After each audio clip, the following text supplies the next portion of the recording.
so that I have that reference. And if it turns out okay, I will include it with a link. I'll send you a link of the recording so that you can take it. You don't have to worry about taking notes or anything. So we are recording.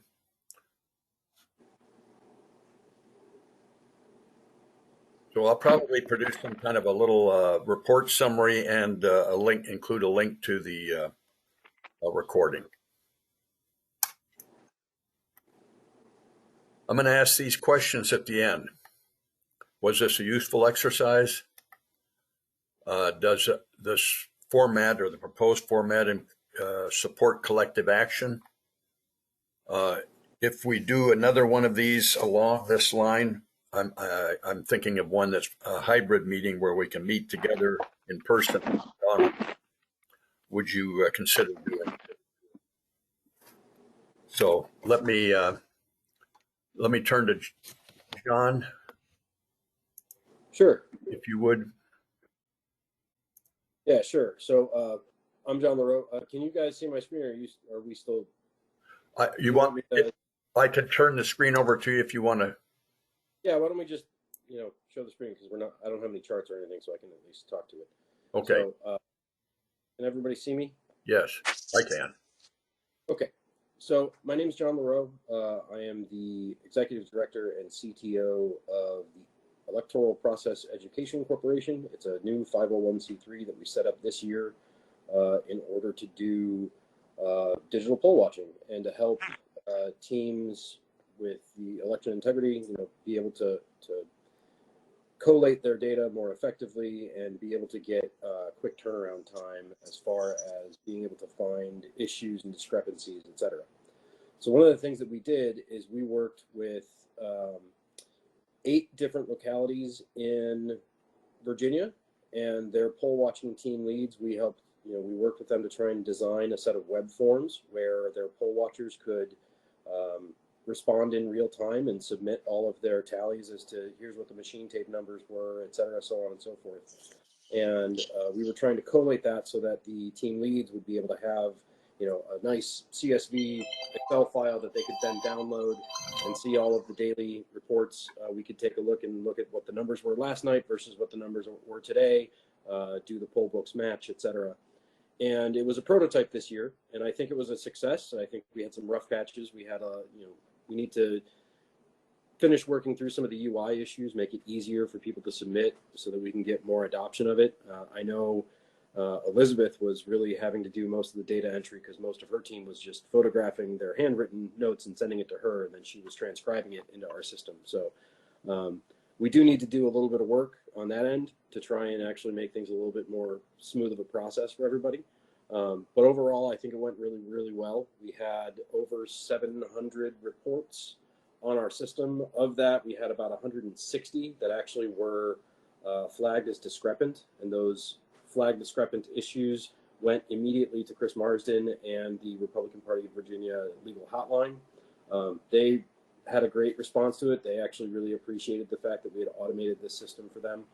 We also worked with about 5 counties in Texas and 1 county in Georgia, building poll forms for their teams as well. So that was, I think it was really useful. It was a success. I think we want to improve on that. Our team's going to work on, how do we make that better? How do we make that more efficient? How do we make that, better adoption? The idea being is that we could actually get in front of the data lag. One of the problems that we saw last year and in 2020 is that by the time people noticed that there were issues, there wasn't much that could be done about it.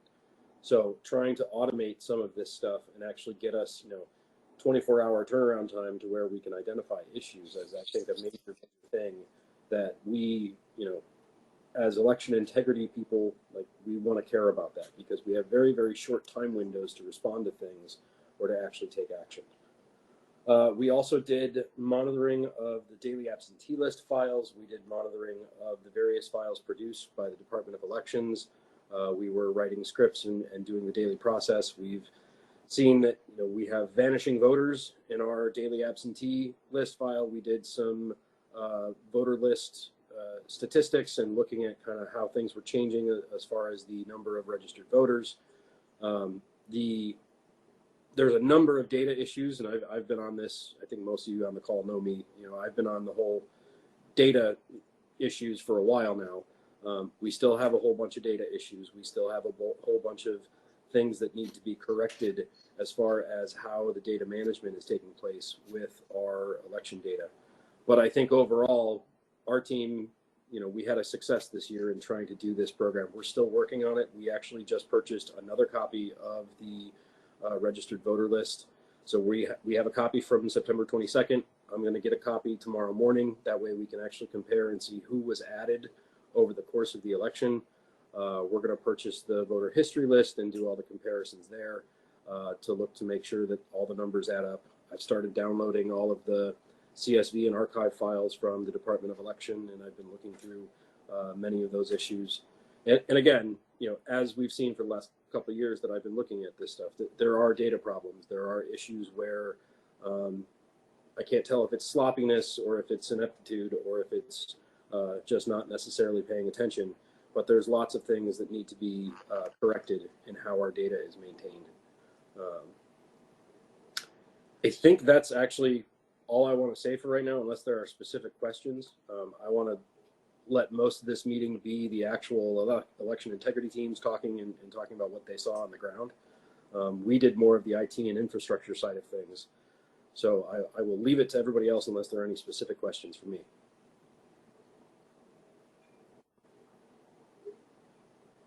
Thanks, John. Yep, you're welcome. John, I have a couple questions for you. Sure. It's Shelley from Loudon. So did you find the majority of your information, was this all through early voting or election day? Did you get a lot of good election day data or early voting also? Could you tell me the difference there of what you received? So most of our stuff was through early voting. We did get some election day reporting, although because we didn't have uniform adoption, a lot of that went to Christine or Elizabeth's inbox as pictures. There were people would take pictures of their handwritten forms, and then Christine and Elizabeth have been a little bit backlogged. We got some from some of the other counties. We were getting some of the election day reports. And again, this is just kind of being able to have one place where we can log this stuff. We can send it off to the RPD when we need it. We can check the numbers on the machines, et cetera. But most of the reporting that we were successfully able to get was through early voting. Okay, and just one comment is we were going to try, in our system to use a SurveyMonkey this time too, and we started out with it, and our poll watchers were just not responding. So we ended up going back to taking the pictures of the poll report, and Christine entered the data. So that's what we had working for us. So we tried the SurveyMonkey, and they just weren't doing it. So just FYI. So we had some adoption from some precincts. They actually did have their poll watchers were using the tool. We had some of them just sending the emails or text to Christine or Elizabeth or something like that. We need to work on trying to streamline those reports and those forms so that they're easier to use, because for whatever reason, the poll watchers are willing to go volunteer and spend their time and watch everything, but they don't want to fill out a report, which is frustrating, but that's what it is. Yeah, they were trying to start the paper report. Maybe they were just used to it, but getting them to put the questions into the SurveyMonkey, it wasn't happening for us this year, at least. So we bailed on it, and just went with the paper report. So I don't know what the problem is, but we have a problem there with the users. Well, I think it's a cultural problem, right? I think for a long time, poll watchers would just show up and they would, they had a phone number, and if they saw anything, they would call the phone number, right? The culture, we need to make sure that the culture starts thinking that, no, you should be doing an opening report and a closing report. And when you leave your shift, you should be actually putting through that information, and capturing the data is important. And that just comes from socializing the fact that we do have these issues. We have issues, and if we're ever going to make any sort of cohesive argument that says, hey, there are problems, we have to be able to document those problems. And we have to be able to point to them and say, at this time, we got a report from a poll watcher, what they said, the election officer said this. We have to be able to have that collated and ready to go, because if we say that there's a problem and then somebody comes back to us and says, well, give us all of your evidence for it, we can't say, oh, give me a week to go collate all of my emails. Like, it's got to be right there at everybody's fingertips. And that is really important, and that's what I think we need to do. That's my opinion. But one more thing on this for early voting, and this, I think getting this across to our poll watchers was helpful. I think they're starting to get it. Like, what's their job there? Obviously, to watch and listen for anything, especially help desk, what's being said, what's happening, is it being handled properly? But for us with early voting, as you know, our OVO machines are not closed out for the, for the whole, like on the election night, they stay open for days, a week, 10 days, 12 days. So we have them, record the security clip, the ballot count, and the thumb drive serial numbers. And then when they're there, when they close it out and they get the new serial number and the new, when it's zeroed out. So that accountability of making sure of how many thumb drives were in the machines early voting and taken out, where the security clips were not tampered with, and the ballot count's the same as it was the night before.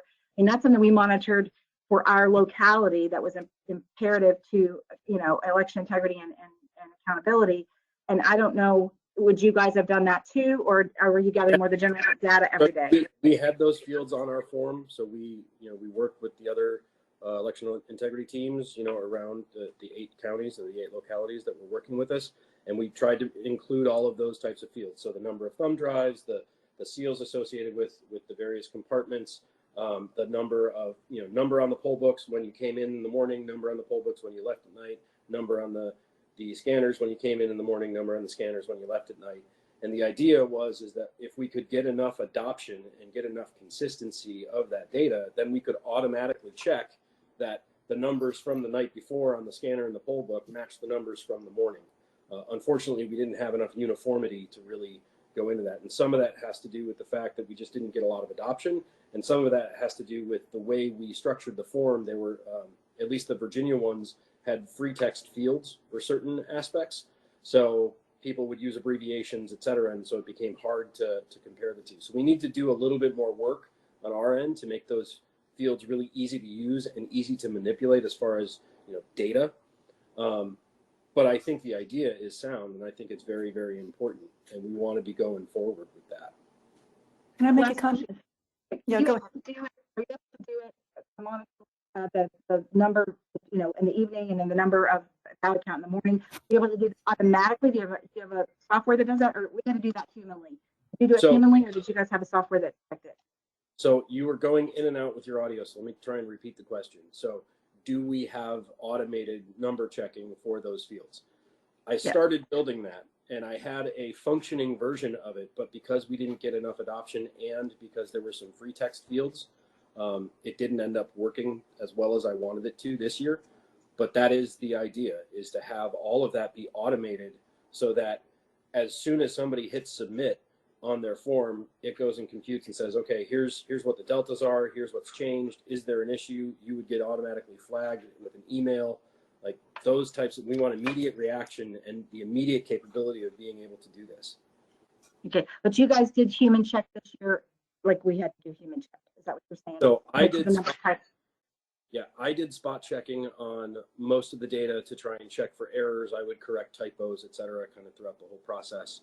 And then the individual locality election team leads, like Elizabeth or Christine or any other the other team leads around the state, they were responsible for checking their own data. We did do a summary and a statistics dashboard where we did some basic statistics. That's up on digitalpollwatchers.org. You can go see that. And it just shows, here's the breakdown of the number of reports that we had, the number of reports that had flagged issues. Here's how those issues broke out by type. It shows for each locality, how many reports did we get for a given precinct. Of those reports, how many reports had issues flagged, so that you could possibly find, a precinct that was discrepant or something like that when everything else is okay. So we built a number of those tools.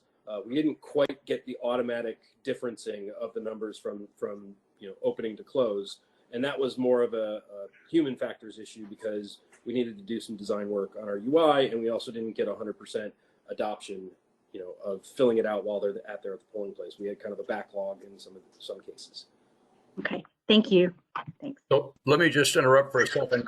We have 2 people. First, I want to thank everybody that's joined for participating. I see, for those of you that turned your cameras on, a number of smiling faces that I recognize as patriots in the fight for election integrity and transparency. I want to turn to, I have 2 folks on here first place, we have the election chairs, the committee chairs from the either on or represented from the 4 counties of Fairfax, Loudoun, Prince William, and Fauquier. I'm very happy about that because it's really important in my mind that we all share information and cooperate and graduate in terms of fighting this battle where we can collectively. It's my opinion that we have a number of issues that are common amongst ourselves in spite of the fact that we have different equipment in play and obviously different leadership in the election boards and of the registrars. So it's a challenge, but I'm so grateful that everybody has joined up tonight to help advance the cause. So I think what I'm trying to do here is, Shelley, you have to leave at some point, as does Christine, I know. Can I turn to Christine first and let her? I appreciate it. Thanks. So let me respond to John's capable presentation and Shelley's great questions. So we were significant users of the system. We had over 500 reports filed. You know, there were all kinds of problems. I'm not going to worry about those. We're going to fix those one way or another. What I want to talk about is all the good stuff. So we were using the emails that came to us, and I would say in early voting, we had 97% coverage. So we had a lot of people doing this in early voting. We had 16 satellites locations in early voting. You know, the 45 dayers were 3, but then once we got to the 10 dayers, we had 16 locations. And so that was a lot of shifts, right? And so we were able to get good coverage on those. And we had, you know, about 150 people, 150 shifts that sent us photos.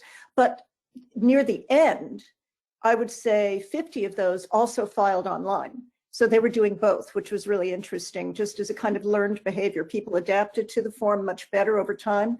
They got better at it. So there is a learning process there, an adoption that was kind of useful to see. The other thing that we did with it was, there were really that observation, but the other thing was the emails that were coming to me on a daily basis of the reports as they got filed became absolutely crucial. So at night, I would, at 8 o'clock, 10, 1 in the morning, whenever, I would take those and I would forward the closing shift email to the opening shift of the next day, because that was the fastest way to get them, not just the numbers, but to get the entire report. So that the free-floating comments were also really important. And if there were errors in it, people got really, we would say to everybody, and we trained people, hey, there will be human errors. Don't worry about that. If what you're seeing in the certification log or the daily results worksheet are different, that's kind of a learning process. But this let them also get in touch with the poll watcher from the day before, so they could contact them directly. So we began doing more peer-to-peer, using those emails as a way to put our people in touch. And that actually turned out to be a really interesting way to begin building kind of an esprit de corps. And so that was in our 10 dayers, but we began doing it even at the end of the 45 dayers, because it was just so efficient. It was great having those emails, send the entire report, person gets it, they've got it, maybe 11 o'clock at night the day before, or, for the 10 days, they were opening at 1 o'clock. Right, so that was great. I could get it to them. They had all morning to take a look at it. It was coming from my personal email rather than our broadcast that got a higher degree of opens as well. Basically, everybody opened it. That was pretty consistent. So that was a really good feature. I like being able to do that. That so much of this needs that personal relational touch. The more you can do that, the stronger the infrastructure you're building at the personal level. And then finally, we went into the Excel, 512 or whatever it is reports. So 142, I want to say, were election day, and the remainder were all early voting. So we grabbed all of the election day ones, because we're doing 13 after action reviews with, relatively small groups. So that's 5 election day after action reviews and 4 early voting after action reviews, and then CAP and LNA and canvassing. I have to leave because we're doing one at 7 o'clock for our second CAP review group. What was really useful was grabbing the information in that Excel spreadsheet, in the download Excel, going just through just the 3 columns that were open-ended comments, right? That was all I really cared about right now, because that was where I was seeing exception reporting, because our focus was on exception reporting. And what did people, what was their overall reaction? Right now, I didn't have time for after action reviews to go back and look at the numbers. I'll do that to see if they corresponded. Well, that was amazing. So we created these documents, generated our taxonomy organically out of those comments for the after action reviews, and then sent essentially an agenda list, but with excerpts pasted in to each group on that topic, so that they would have something as a starter to get them talking. So we could say, look, 13 people said that the election officers weren't, pushing enter twice on the knowing poll pads. So that's one of the major reasons that we had discrepancies of too few voters and too many ballots, right? And that was, so that kind of ability to take what was in these reports in John's system and use it as the platform to generate more feedback, 5 election day meetings, 4 early voting meetings, has been extremely helpful. And what we're doing is we facilitate it, but then we have a scribe. And what she does is she just takes those, and for each group, she just keeps adding in their comments, right? So we're getting those reports, but then we're also getting the live comments. And she just does each group in a different font color. So we can go back and kind of figure out who was doing what. This has been very useful. And what we're trying to do now is figure out what is because we have very good cooperation up to a point. For copying documents from our registrar. So starting November 28th, we're going in and we're copying all of the CAP Canvas documents and all of the other Canvas documents we should be able to get our hands on. We already copied the satellite SORs and the satellite paper tapes, for example. So we did that on the day before they went to the registrar. So we did that on the 14th. The question then is, if you have all this information, if you have these poll watcher reports, and we were able to attend canvassing, and we'll get all of the canvassing docs as well.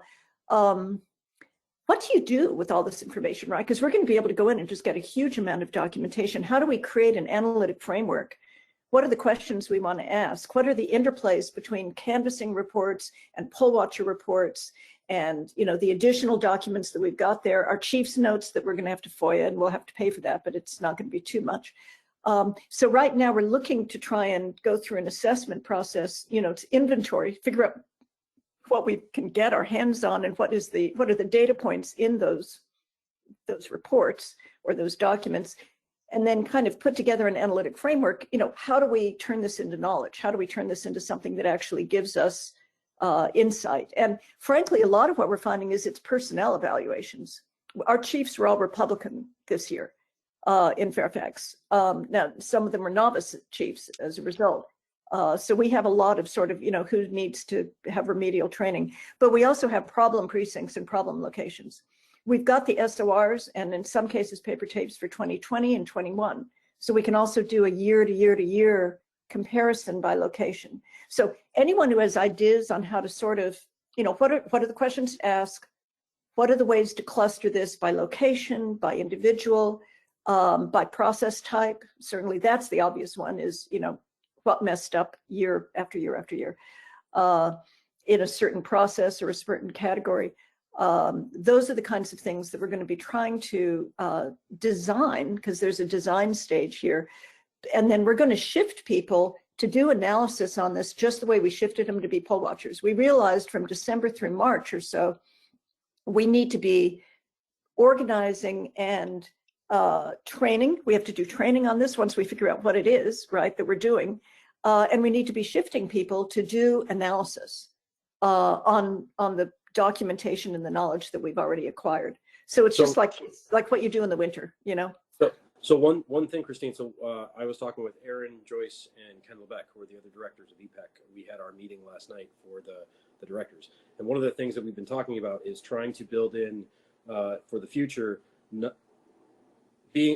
being able to allow poll watcher team leads like yourself to design their own form and not have to interface with me or anything in order to design it. So you can just kind of build it.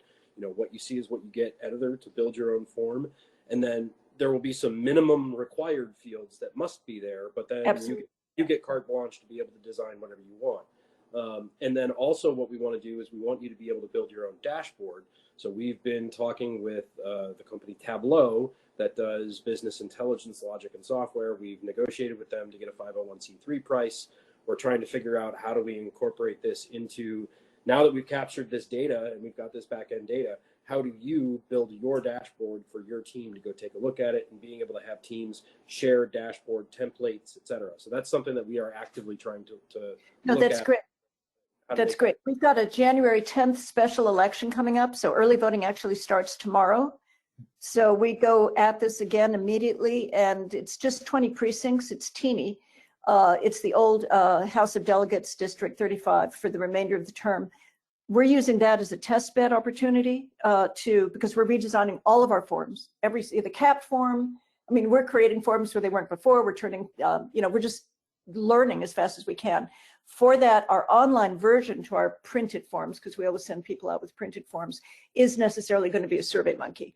But because we have to have it going, nobody will care about tomorrow. But by the 28th, we have to have all of our infrastructure in place. One of the things we learned was that our training, I mean, we did like 4 slides on the form. No, the form has to lead the training. The form is the deliverable. The training supports that. I mean, once we get past the, don't beat people up and be nice to the chief and, all of that, the basics, but the form needs to be at least 1/3 of the training. And we also learned we have to put a lot more infrastructure around the form. It's not enough to do a form. We have to do a whole training document, kind of an instructional document, more than a training document, that literally says, here's what this data element looks like on the certification log or on the daily results sheet, which is where a lot of this data is. Or here is where it is if you go over and you want the protected count, or you want to see where the green zip tie is holding the bin shut, or whatever you're seeking. So we can give them photos of that. So you can get it from the log, you can get it from reality. And here it is on the printed form. And here it is, an identical match over on the online form. So we take them 1, 2, 3, item after item. Here's where you get it. Here's where you write it down on the printed form. Here's where you enter it online. And if that is a continuous flow and there's no, weird mismatches, it will be much easier for them. But so we're experimenting with the infrastructure, with the, instructions, all of that we put around it. People wanted us to do mini Zooms, like give us a Zoom about filling out the opening, right? That shows this match of, like, here's the data, here's where you write it down, here's where you put it online. Give us literally an instructional video just on how to do that. Show us opening, show us closing. We had a 1-page form. We're turning it in right now to a 2-page form, one for opening and the back for closing. Middle shifts, we only have one place that has a middle shift, and basically there's no numbers for that. It's just if somebody shoots somebody or something, then, report that to us. So anyway, I won't take up any more time on this, but I just wanted to say that we found many positive uses, right, for the thing, the after action review, being able to send the emails forward, being able to look at all of that data on an ongoing basis. So we love it, and I would love to use it again next year. Well, the plan is we're going to make it available, and we're going to try and work with you to make some improvements on that. So yeah, but what we're doing with the SurveyMonkey and this infrastructure, everything we're doing on this little micro election of January 10th will be useful, because that can feed into our design process for how we want to use it going forward.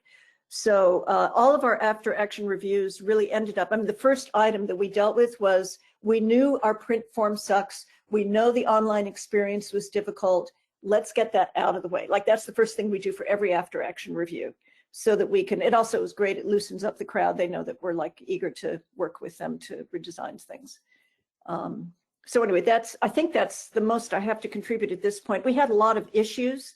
We had a ton of problems, even in spite of our much better registrar, in spite of a much better attitude towards poll watchers, much greater transparency, ability to copy documents. We went in and photographed every certification log for like 600 DS200 scanners at the warehouse for LNA. I mean, it's 180 degrees different from last year, but not everybody is on board with that among the staff and the seasonal staff.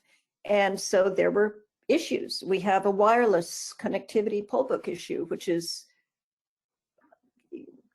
might be a problem, might not be. We're still trying to track it down. You know, and just to give you one quick example, they sent us the supervisor manual for early voting, sent to us September 22nd, the day before early voting started, had in it the usual security language about zip tying for early voting the ballot compartment door when you hibernate the machine overnight if it has ballots in it, right? That makes sense, has ballots in it, you want to zip tie it. Every DS200 uses the same key in Fairfax, right? So the key means nothing, everybody has a key. And these are not in the most secure places. When the actual manual that they sent out to the supervisors the next day had removed that language about zip tying the ballot door. And we didn't find this out except that our poll watchers who were going to different places working said, you know, this place has a zip tie on the ballot door and this other one doesn't. And they told me, you know, it was like totally optional. And so we raised hell about that, and they're going to tell people to zip tie. But that kind of sneaky, you know, pull out the security instructions so that it isn't that they said don't zip tie it, they just removed the instruction. Yeah. That stuff still is going on. Yeah, so let me make one comment on that. So one of the things that I noticed, and I talked with Shelley about this when we noticed it, is so I had started putting together this dashboard to automatically take the poll book numbers from the morning shift, subtract the poll book numbers from the night before, look to see that they match the scanners, et cetera. And then we realized that some of the poll books, they were resetting them to 0 every day. Right. So that was a surprise that I didn't expect. I didn't expect that people would be resetting the poll books to 0 every day, because that defeats the purpose of the poll book. It really does.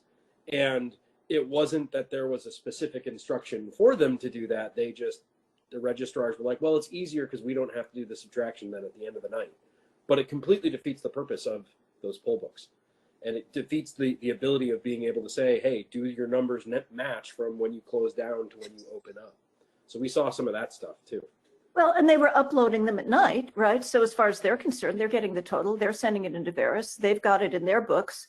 Why do they need to keep it local? I mean, that there was a lot of that kind of thing going on. So, but a lot was better. So, you know, we take it, we identify the next set of problems, go after those. I need to run because we've got a after action cap thing at 7 and I need to finish getting ready for it. Thank you for letting me share on this. And hey, Jeff, you're recording. Can we get access to it afterwards? I will send everybody a link. Awesome, thanks. And thank you so much, Christine and Andy. Did I see you come and go there? Andy Bear, your partner in crime. She was on for a bit. Anyway, okay. Thanks so much, Christine, for joining us. Okay. And Jeff, I'm on. I'm going to stay on. Oh, okay, great. Okay. Great. So Andy, you stay on, and we're just doing cap, and Barbara will be the scribe, so we'll be good. Okay, so Andy can take it from here. Thank you so much. Bye-bye. I think I just want to say when we'll address Shelley next from Loudon. I want to welcome Laird Taylor, who's apparently got connectivity from Fauquier, and also want to mention that we are honored to have Denny Doherty, the chair of the Republican Party of Prince William County, and Scott, I think, Peel is on from Loudon.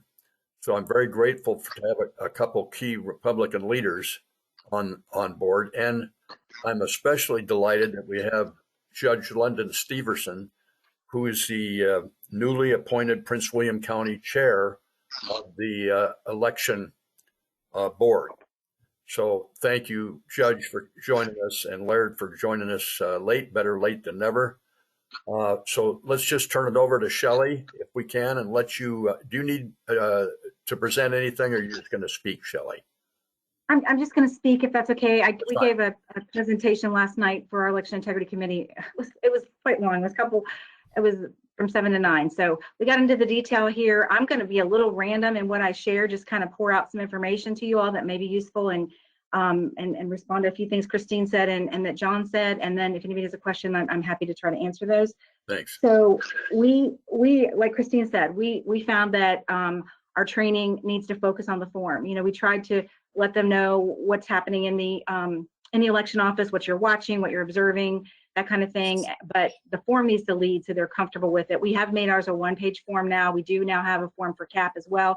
So as we've gotten into this for the second year, you do start to grow, you start to tweak things and make them better.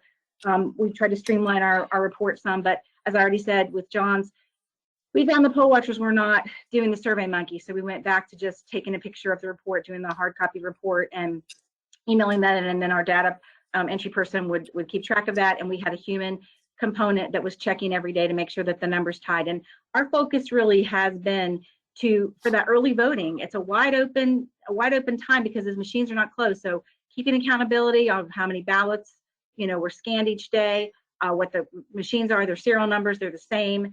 We always have security clips on ours. We have a security clip on the back of the ballot door. We have a security clip on the thumb drive. We have a security clip on the cover. So all those numbers are recorded every day, and we keep a good accountability for the 45 days. We have only 4 locations. So we have a little less to manage than Fairfax, and so we are a little more hands-on. I work in the office pretty much as I can the 45 days, and the poll watchers, a lot of them know us, so they'll email, they'll comment, we see them. So there's a lot of verbal and written, just personal communication back and forth for what to watch for. I think overall, Christine commented on poll book having some issues. We saw the main poll book issues. Well, there's some syncing issues all throughout early voting, where one is a little bit slow and downloading in the morning from the numbers and some syncing. I think the chiefs tried to stay on top of that, but we saw a lot of freezing early morning election day poll book issues. I'm not sure what was up with that. I think that's something we all need to look into more.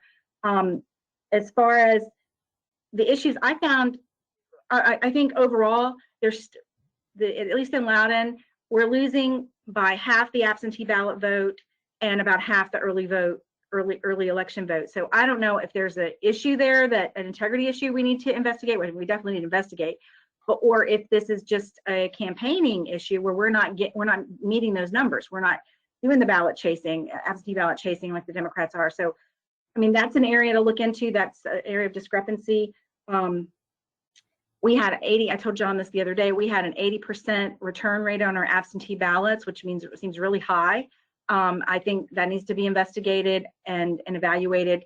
Our office thinks that's great, but some of us are questioning that return rate. Of course, we were part of the K&H printers from Washington State, Seattle, so that was a discouragement that we were there. But, other than, I think there were a lot of people that got their ballots late and some never got their ballots. I'd like to, understand that more, because those were things that were touted as benefits of using K&H. We would prefer it be done in the locality by partisan election officers. But we did have K&H this year, and I don't know if that's why we had a high percentage rate of returns. We do have two team members who've been trying to really investigate ballot tracks and ballot scout. We're trying to learn about that. So there's information coming down the pike where we're still kind of analyzing and evaluating and learning, what's up with these things. Is there a problem, or are they okay? Some of the things that we'd like to see happen in the future, we found that at the 4 localities that we had for early voting, a lot of it is personnel, like Christine was saying. It's personnel issues, and that's why being an election officer or being a poll watcher on the ground and intervening at the time is sometimes the best way to make a difference. As far as asking for people to go home and get their absentee ballot when they didn't turn it in. Some election officers would, some chiefs would, a lot of them wouldn't. They would just be passing out that goldenrod, making it easy on the voter, even if the voter said that the ballot's at home. Using ID confirmation. These are things I'd like to, Christine's talking about their kind of goals for the future. And we have a lot of emails we've received as well. We've asked for election experiences from people that we still have not evaluated. Just to kind of see what their comments were for improvement, what their comments were for problems. But we're moving towards hoping for legislation changes, like eliminating that ID confirmation form, because it's not ID at all, as you all know. And back in the day, they would get, if you didn't have ID, you got a provisional ballot, and you had plenty of time to bring in your ID and turn it in, and that provisional ballot would count. Same with the absentee ballot for early voting. There's plenty of time to bring in that absentee ballot. or you get to vote provisionally. And if you have not voted in any other way, the provisional ballot is counted. Two big things that we got involved in kind of at the end of the election season were the 3-day, counting the ballots to the third day at noon. And I brought this up at VFE. I kind of was in the minority on this, but the law says till the third day, except as absentee ballots postmarked election day up to the third day at noon. And you all know, because of Veterans Day, we extended that out to Monday at noon, which is like 5.5 days now, which it's just a little long. And we actually had a race that was 140 votes ahead, and she had to, endure those extra absentee ballots and the provisional ballots, which I'll get to in a minute. But as far as the 3 days, as far as legislation and just promoting this and kind of talking it up, I think that's something we should talk about, eliminating those 3 days, because it turned into 5.5 days because of Veterans Day. And then the other piece of that is, if you have a voter walk up to the door at 7:01 or even 7 o'clock, and the chief's deciding to close the door, they slam the door in the person's face, they can't vote. And yet these absentee ballots are allowed to come in 3.5 days after the election, and that was 5.5 days. So I think we need to end that 3 days. We also asked for a risk limiting audit. If Scott's on here, he was a champion for that. We had done a resolution in our EIC advocating. I know none of us are fans with RLAs. If you've been a part of the real risk limiting audit, it's pitiful, it's pathetic, it's a joke. But we hoped to use the existing law and use a different method, which is the batch comparison method, which would be more like a traditional audit, and would finally do a hand count of that machine and tie it to the tabulation result tape. And so we had asked for a risk limiting audit for Loudoun for 2 races and do the RLA batch comparison method. Amazingly, it passed our bipartisan Democrat majority electoral board. The election office was ready to do it. They were already telling us to give them a list of election officers that they could call to contact to do the hand count. But when it went up the pike to Commissioner Beal's office, the policy in the handbook says that that you can only do the law doesn't specify what type of method, but the handbook says the ballot polling method, which is the regular one, which is pretty useless. So the board needs to change the policy. The state board needs to change the policy to allow other methods, and then we can finally get that check on those machines and just see if the tabulation results are correct. If they are, wonderful. If they're not, we've got a problem. And we've so many things we've tried to be able to see and check our equipment out, check our machines out. We've been blocked, and we really were so close to this. We're very disappointed it didn't go through, and she didn't put it on the agenda and allow for the state board to amend their policy to include the batch comparison method. So, that happened. We had to deal with same-day registration like everybody else. I think that was a big complaint from our precincts and our election officers, and it caused a lot of chaos, caused a lot of extra votes at the end we had to deal with, like I said, in a close race where you're 140 up, and she had 330 provisional ballots to endure to decide if she still maintained that lead, which she did. We're thankful for that. But when they had the electoral board meeting and they were, to accept a provisional ballot, you have to has to meet 6 requirements in law to be accepted.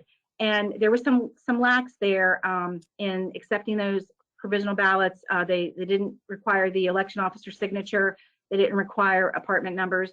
Now that came from the top. That was a guidance from the elect commissioner. So, it's just hard to see some of this slackness when we finally had the majority, those positions up there. But this is stuff that we want to continue to work with the commissioner on, work with the state board of elections on. To change the law if we can is wonderful, but then even to change the policies and the guidance that comes down can really help us here on the ground. We have done a lot of list maintenance work in Loudoun, and just still getting those people actually removed, even though they've been designated or flagged or marked inactive, which is progress, is difficult. And even our registrar is hoping to have more ability, maybe legislation to go forth or policy guidance to be able to remove those people in a quicker, better fashion. There's a couple more things just on the ground. If you're an election officer or poll watcher, you can question when people say, I didn't get my ballot or I didn't request the ballot. There's the remove yourself from the permanent absentee ballot list.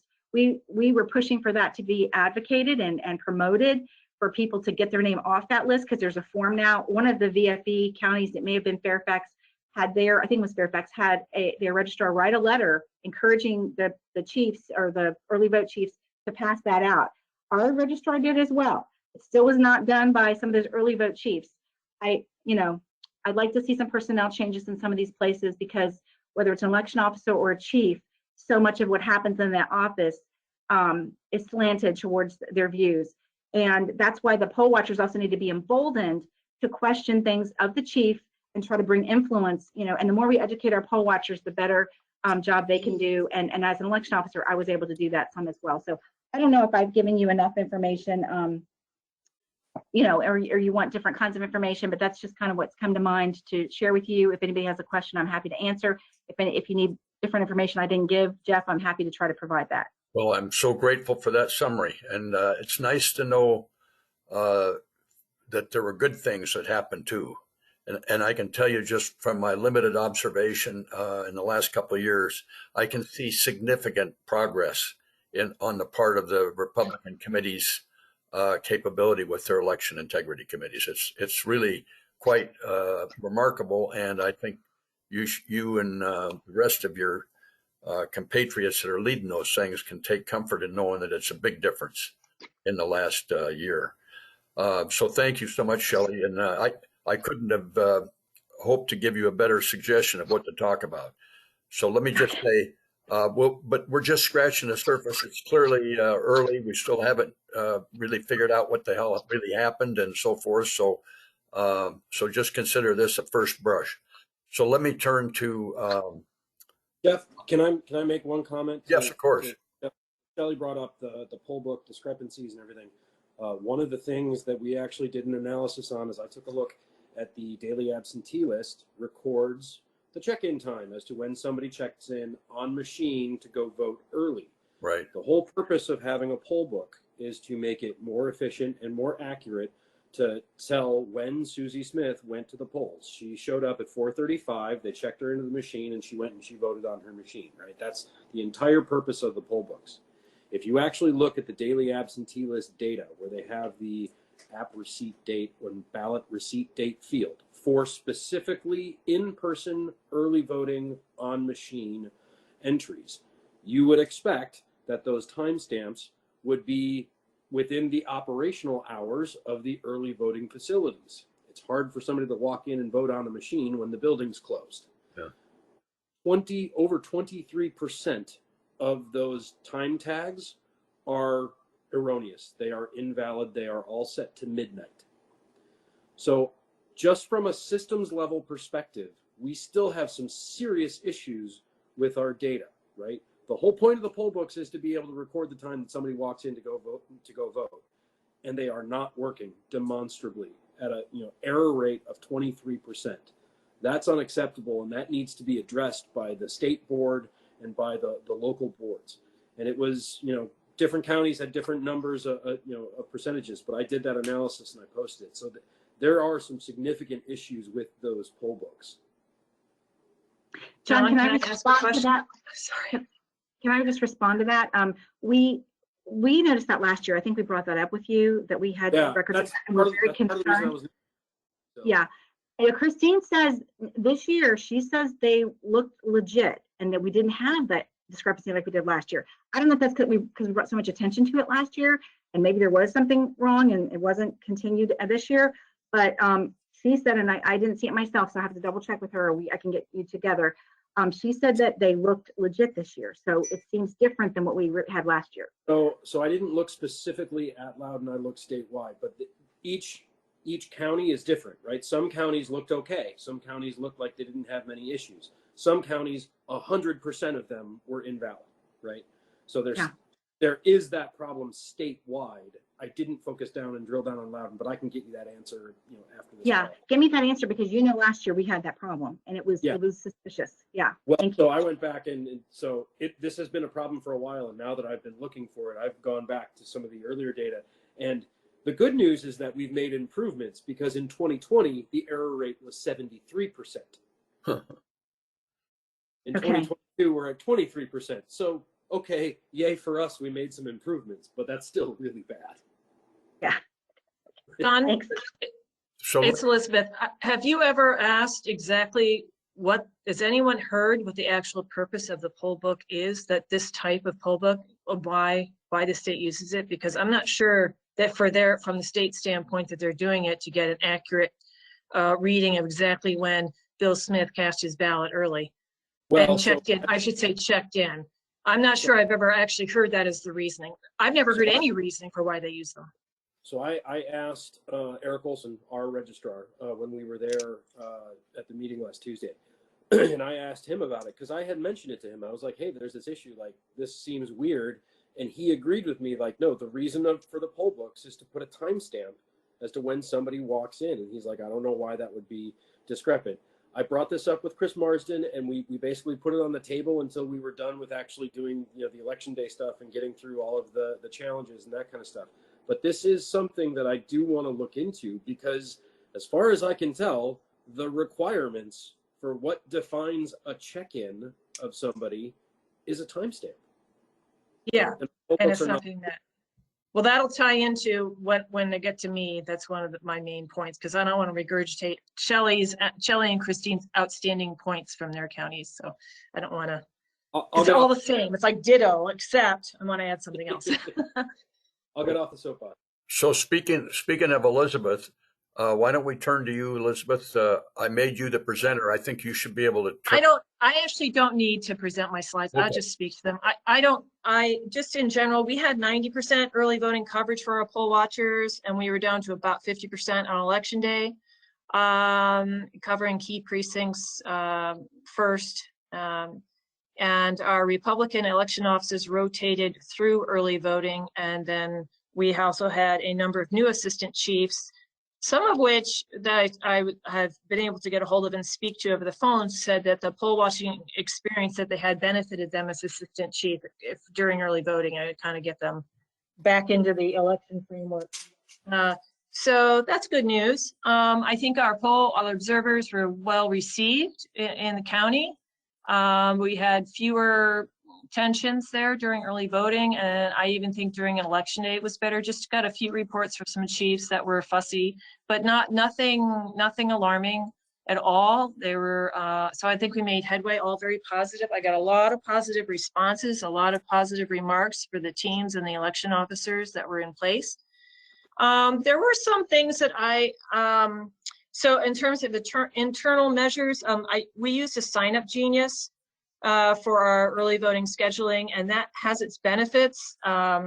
It helps to alleviate some work from the schedulers, but there's some downsides to it that couldn't be rectified. Like you could have double scheduling. A person could be scheduled in more than one location at exactly the same date and time. That, I guess they consider that a feature at Sign Up Genius, but I didn't like it. It's very confusing for people. So I'd like to evaluate, and there's also some ads in there and stuff. So I'd like to evaluate some other means for scheduling for next election. Should we have observers next election, which I hope we do. Elizabeth, that's something you would like us to look into as to how to add that as part of the capabilities with the poll watching tools is a scheduling piece? Sure. You can we could talk about that. That would be fine. Okay.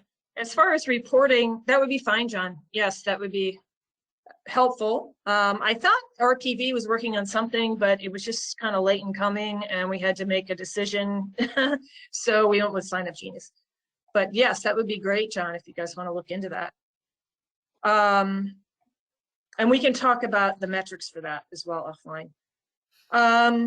Observer reporting, I had hard copy observer reports. I agree that I don't want to just go through everything that Shelley and Christine already said, trained to the observer report. We got, the serial numbers of the machines, the security seals. Our machines are different from both Loudon and Fairfax, but and tracking certain numbers. I do think the hard copy report is excellent because even, when I observed, I note in the different locations, they have their own lingo inside the polling place, and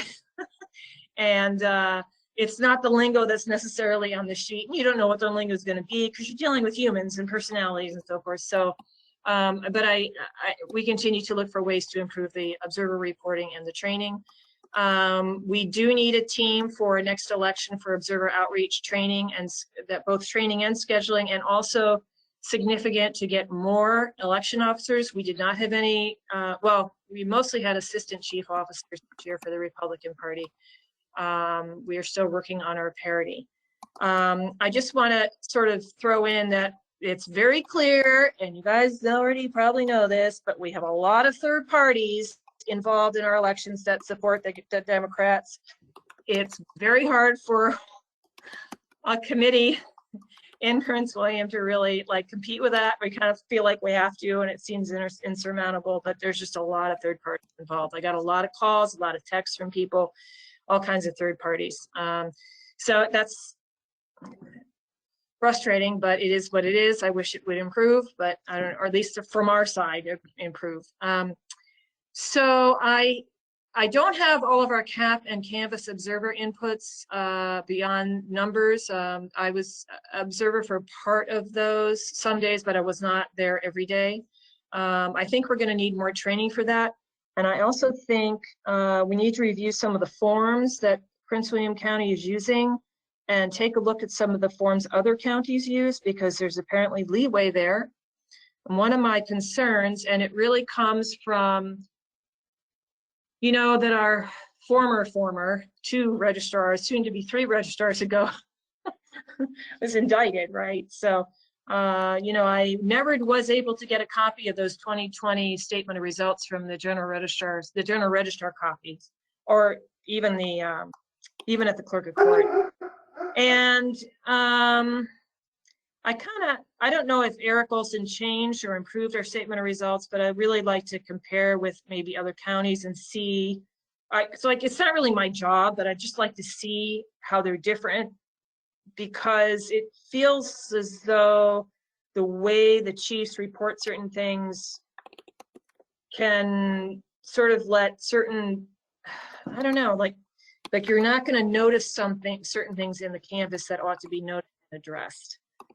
And there's just something about it that I'm not entirely comfortable yet. So, you know, we need to be able to better recognize, like, you know, the ballot count discrepancies, for example. There were some of that, and I just wish it was a little more clear on the form, unless they just didn't fill it out right. Some of the chiefs had said, well, you know, the training is off and on in Prince William. Sometimes you get a good training, and sometimes you don't even hear about anything that Joe heard about. And I took the same training and I didn't hear that. And there's a lot of mixture of training within the election office itself. So I also noticed that there's a tendency to chalk up all discrepancies to some sort of human error. Oh, you pressed the button twice on the poll book, or you did this or did that. I mean, I think it's great that the election officers consider what could have happened, but, you know, I talked to some of the assistant chiefs just over the phone, and one guy said, you know, we were checking hourly and everything was balancing between poll books and ballot counts, and then right around 2 o'clock, all of a sudden I got this bump up of 4 votes, and none of us figured it out. And so I'm not sure, you know, I just feel like there should be some way for us to be able to trigger technology reviews. Some precincts had no poll book startup issues. Others had serious problems. Some precincts did not have paper poll book backups as required by the law, and others did. We had just some odd sort of stories of, I don't know where that bump up came from. And I just think that we're a little too trusting of the technology. It's a machine. It's a machine. Something could be going on. I had one chief say, well, you know, I think it was making some noise. Why was it making noise? You know, so there's some stuff I think we should be able to isolate equipment and have it analyzed. Of course, we're outsiders. So we can ask for this, but making that happen is a whole nother story, right? And I did get a couple of concerning reports regarding chiefs who just disregarded the law when checking voters in to receive ballots. Like, oh, the poll book says this person already voted. I haven't seen you all day. I think I'm going to override that and give them a ballot. Or Oh, just all kinds of, or someone that doesn't even live in the county anymore and hasn't lived in 6 years, was allowed to vote. There's just things that my back bristles when I hear these matters. So, and it happens in some precincts and then many other precincts, it's fine. So I just think we need to continue to work to get more chiefs in place. It's very important, and we just have to keep working with our election office. And anyway, I don't want to drag on anymore, and certainly others would have some input as well. But I don't want to regurgitate again what Shelley and Christine mentioned. So, Elizabeth, do you want to talk about the precinct 612 and the fact that we thank the board for actually doing that? No, I'm good. Okay. You can talk about it if you want. I'm good. Again, I don't know if it's the statement of results and the way it's written and all that. Again, that's why I was bringing that up. That Yeah. I don't know. There was an issue where there was a couple of reports that we had gotten from election officers, both the chief and the assistant chief, where they had seen issues with the poll books. They had seen issues with the number of ballots in the bin versus what the scanner was saying. They initiated their own hand recount for those because they were trying to rectify the issue. They specifically asked for the registrar to come in and actually audit. It was a few days after the election, and we weren't hearing a lot of progress on that. So EPEC put out a press release. We sent it out a blast email to a whole bunch of press organizations. We applied a little bit of pressure, and the board did come back and say, okay, we're going to actually open that envelope and count the ballots, which is good because that's what the poll chiefs were asking for. They were asking for them to do that. They counted the ballots in the envelope. Denny was there. He observed the event taking place. And they determined that it was most likely due to human miscounting error, that somebody on the election officer team must have miscounted that batch of ballots. So we do appreciate the fact that they finally said, okay, yes, we're going to go open this up and actually confirm whether or not these are correct.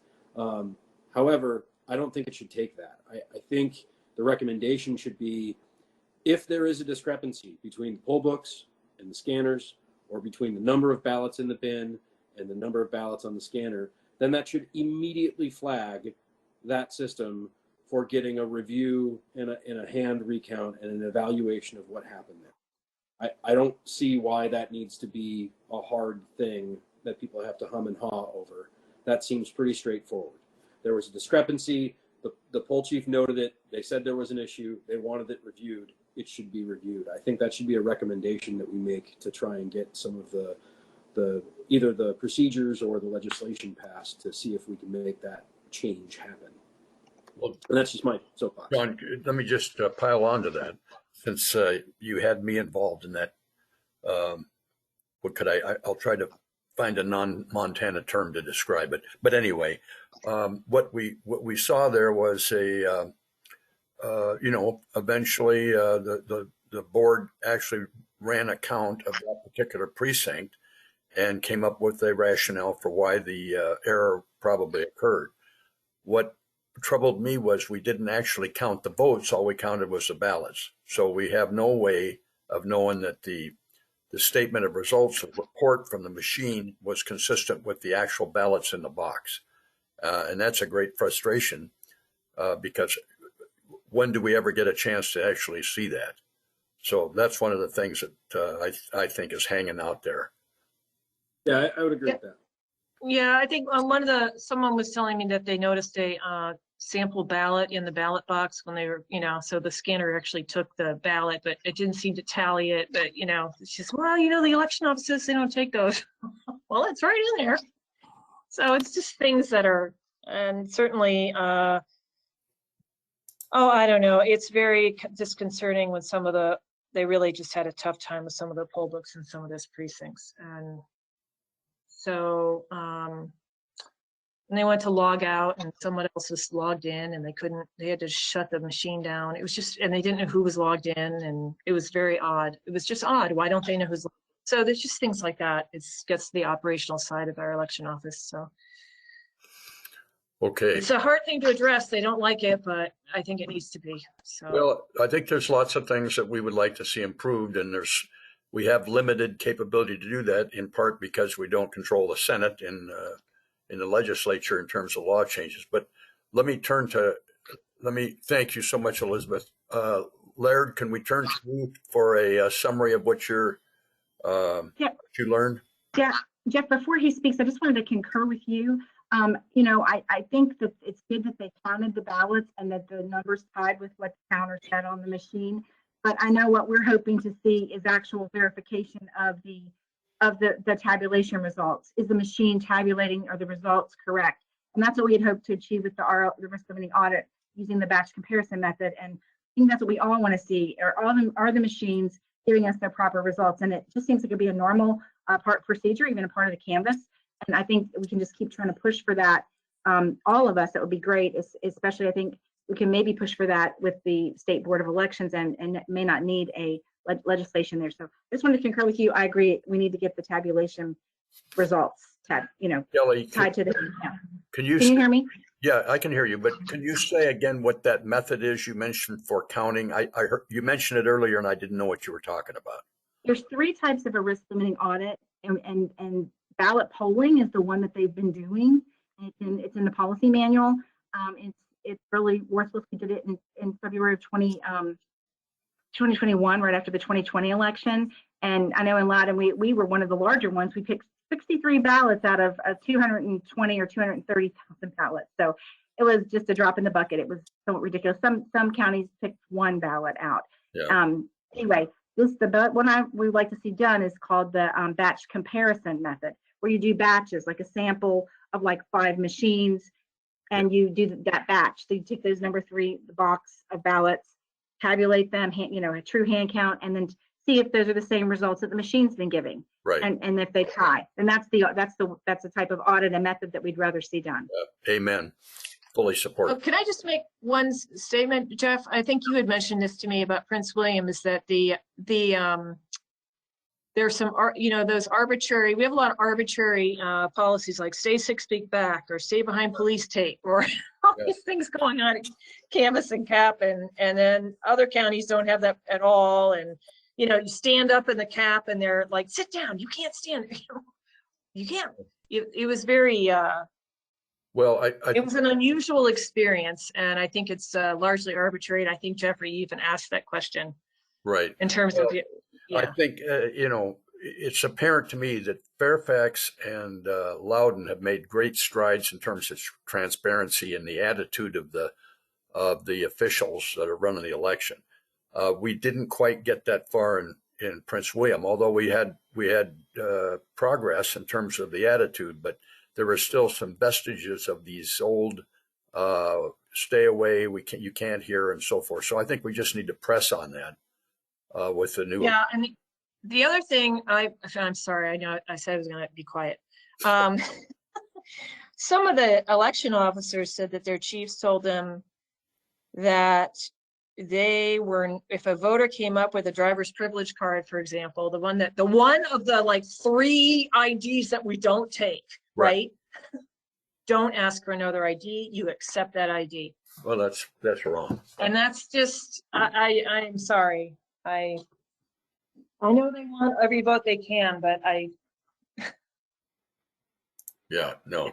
This is the frustrations that we face. So, well, let's transition over to Laird. Would you give us your summary, Laird, of Fauquier County?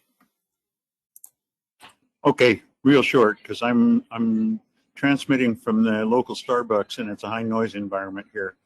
I did 2 things. One, I participated as an observer with the logic and accuracy test that they ran on the scanner machines. We use the CS200 machines, which is supposed to be a dumb scanner. And rather than how they did it in Prince William, they basically let me in and said, okay, don't touch anything, but you can come anywhere and ask anything and interact with the people as you like. So I did. And then when they put the little load things from the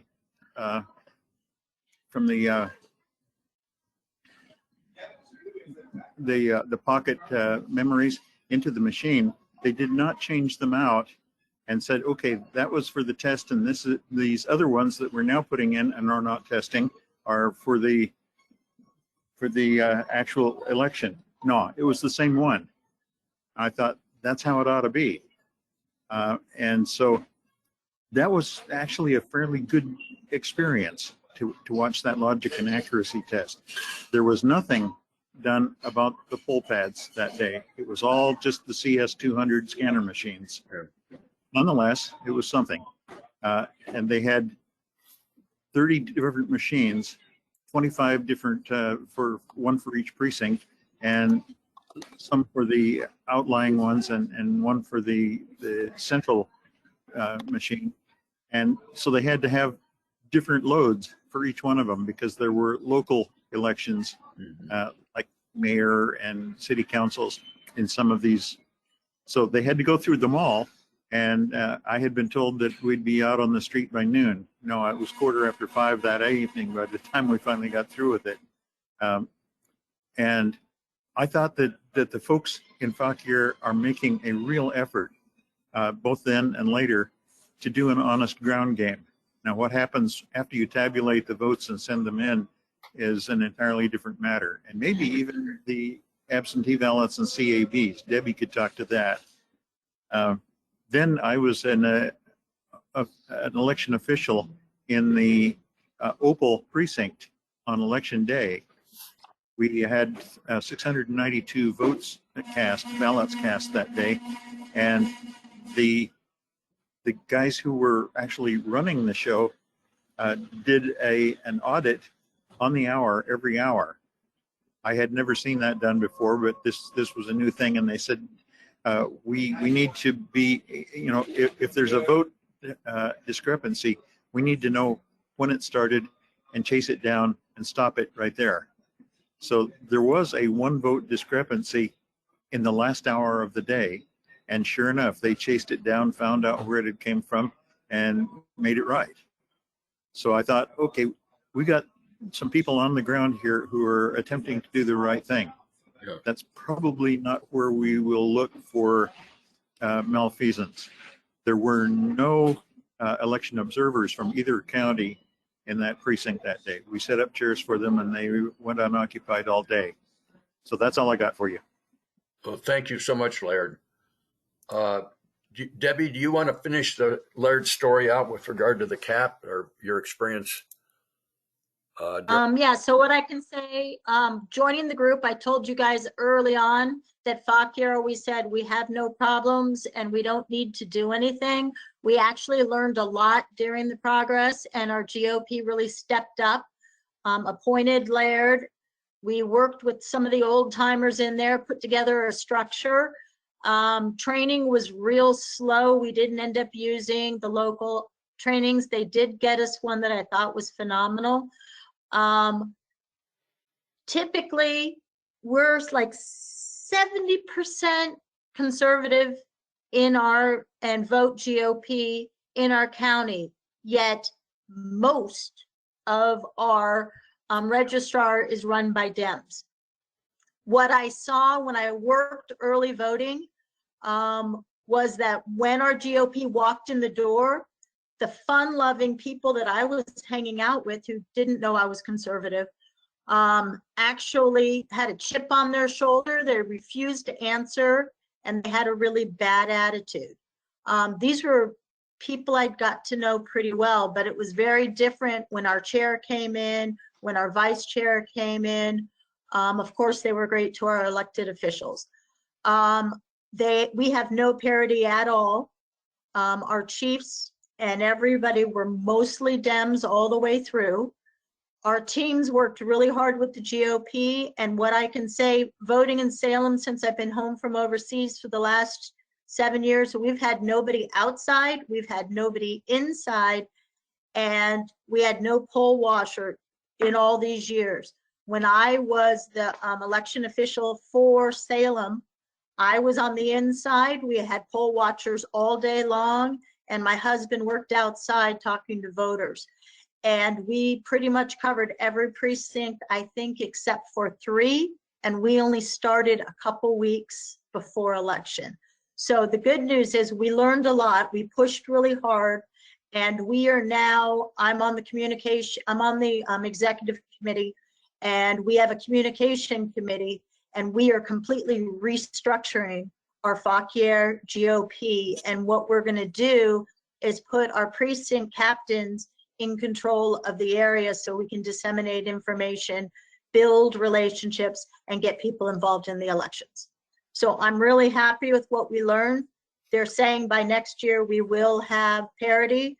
And I was just told I'm on the short list to be a chief or an assistant chief for next year. So we will keep pushing forward we have not, as far as I know, and maybe Laird, you can tell me if you guys have FOIA'd anything or have copies of anything, nobody's even started that process yet. We did midday catch that our vote count was off by 2 votes, and we found it when we did a hand count at the end of the day. In our election office, when I was working there at the registrar, we did hourly counts. We did verify everything, and they are good. The problem is, being Dems, like we were saying earlier, they're influencing how we're managing it and what we're doing it. So if we don't show up, they're influencing it how they want. So we need to be present. So I'm thankful that we can report, after working really hard all year, that we actually are better positioned and will do better next year. Thank you. Thank you, Debbie. And by the way, you guys can probably, in fact, everybody should be able to go to school on the suit that Denny Doherty brought to force equity in Prince William County, and to bring some of the people like myself from election officer up to assistant chief. So that was a. Yes. He deserves applause for that. Say again. I said Denny deserves applause for that one. Yeah, he did a great job. We really appreciated that. Yes. One last thing. I found that the folks that have been serving as chiefs and assistant chiefs in the various precincts typically have a very long seniority. Our chief had been serving in our precinct for 5 years. His assistant had been serving for 22 years. Wow. So the rope that we're pushing uphill is to displace veterans with newbies. Right. That's how they'll probably see it at the election board, rather than just replacing half the Democrats with Republicans. They're saying, hey, why do you want to toss out the people who have been doing a good job all these years? Yeah. We need to have an answer to that. Well, it's called the law, and that's why Denny. It's the law, and we have to have the parity. Sorry to keep talking over you. Go ahead. Sorry, Jeff. One more thing I want to add is that I did sit through the provisional, so that was interesting. I absolutely learned a lot about the process. We won in Fauquier. Where we lost was the absentee voting. So I talked to Rich Anderson at length, and I also talked to Amanda Chase. Since we're not going to be able, most likely, to change the laws this year, we need to truly understand the current election laws and use them to the best ability in the next election. And we need to work together better. So that was my walk away from talking to both of them. Thanks. So Laird, to answer your question, the suit that Denny brought, and I don't know if he's still on the line, the suit that Denny brought in Prince William County specifically cites the law that says it is up to the the Republican chair or the Democrat chair to be able to say, these are who we want to be our chiefs and assistant chiefs to receive parity. It does not matter how long somebody has worked there. The party gets the say, and that is legally binding. John, this is Denny. Let me correct that a little bit. The law says that the chief and assistant chief are to be of different parties. And it sounds much like your situation in Fauquier. They had not chosen to follow that method, and in fact encouraged people to sign up for a category they called either. I'll be a Republican today if you need a Republican. I'll be a Democrat if you like.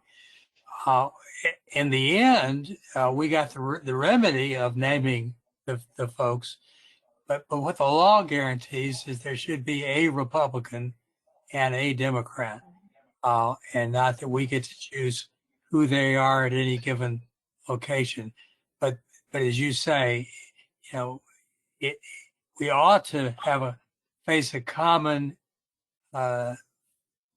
philosophy here with our Democrat colleagues. It's whether or not the elections are run by agents of parties, their representatives, or whether they're operated by the trusted friends of the the elections office. And we need to make sure that we get our lists of nominees in before February, when the appointment process begins. Yeah. Thank you for correcting me on that. Andy Bayer, can I jump in? Andy, You go are ahead. you're supposed to have a list by March. I get that. But there is nothing in the law. Actually, the law says that you can nominate election officers at any time during the year.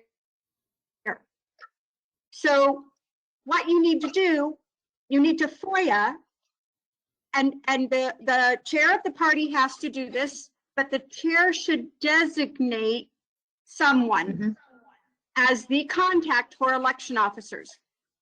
That person then has the authority, and you should FOIA all election officers by party for 2016 through 2022 and their assignments.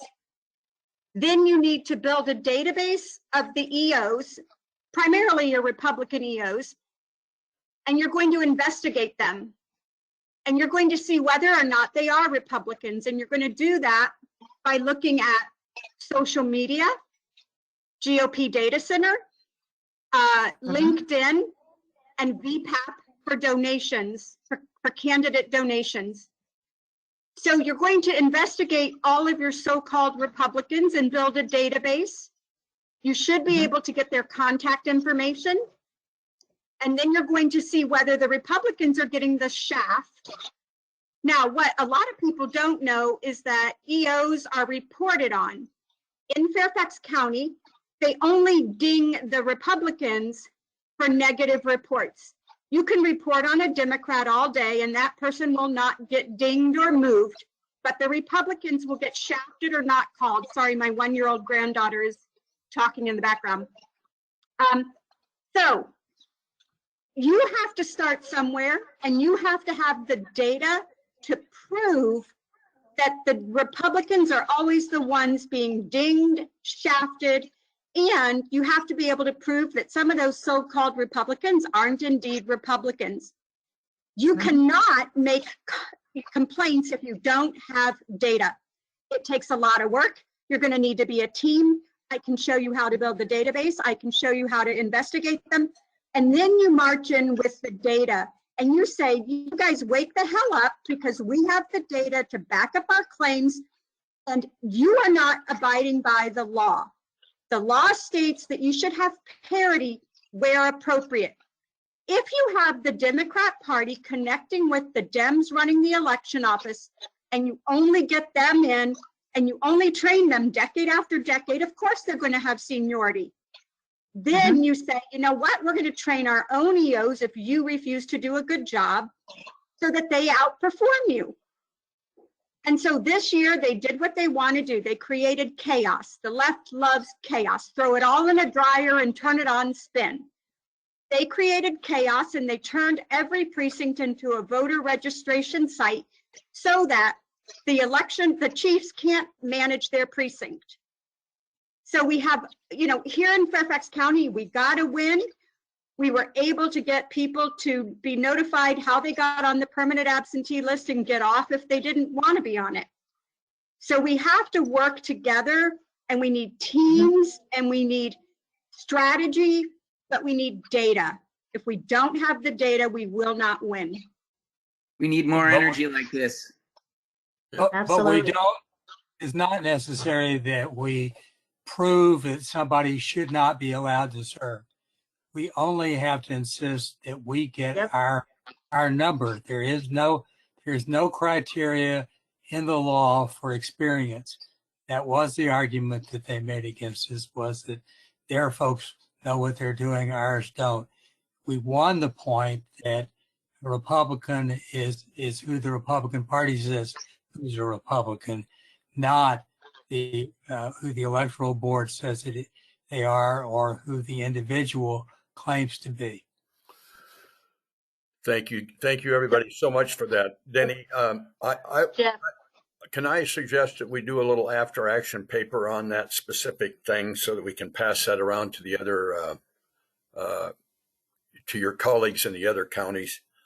And the other thing is that I'd like, just for future business, Andy, can we feature you at one of these future meetings where you give us basically lay out what you just described as a little training session, if you will? Because that was excellent. so I'm happy to Jeff? do it. Right now, you guys do need to be FOIA-ing this data. So Yep. you need an email to your chair. You need to say exactly what you want. You want the authority to have that data and ask for it. Then they're supposed to give it to you right away. Oh, and say you want it in Excel format. Because what they do is provide it to the DIMS in Excel format, and they provide it to you in PDF. Right. So you state right there that you want it in Excel format. It's easy to manipulate and put into charts and compare. Would you mind sending me that? I will forward that to the other, or just send it directly to the other your colleagues here. But I would. Yeah, I will be happy to do that. I think we need to break apart things. This is a great afterwash, but we need can't to hear. break it apart. We're losing you. Oh, I'm sorry. Can't hear you, Andy. Say again. Sorry, can you hear me now? Yes.